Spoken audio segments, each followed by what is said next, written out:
Dans cette vidéo, nous allons voir comment utiliser l'outil vectorisation automatique de l'image. Ici, j'ai une image qui fait seulement quelques centimètres de largeur et de hauteur, et j'aimerais l'agrandir, la vectoriser pour pouvoir en faire une affiche. Donc, je voudrais avoir toutes ces formes-là tracées. Donc l'idée c'est très simple, je clique sur mon image et au-dessus j'ai vectorisation de l'image, avec une petite flèche juste ici.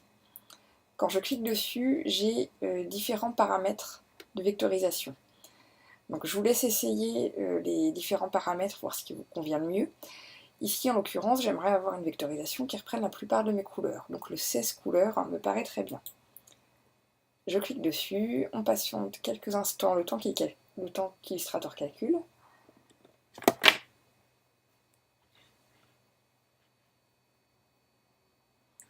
Et là, a priori, on ne voit pas de différence, sauf que là, il y a résultat de la vectorisation.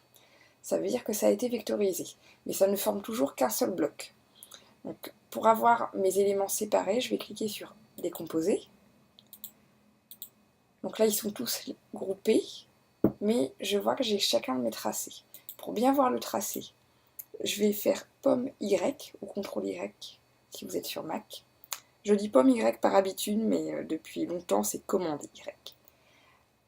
Là, on voit bien le tracé qui apparaît. Donc je refais commande Y, je garde mon bloc sélectionné, je fais objet dissocié.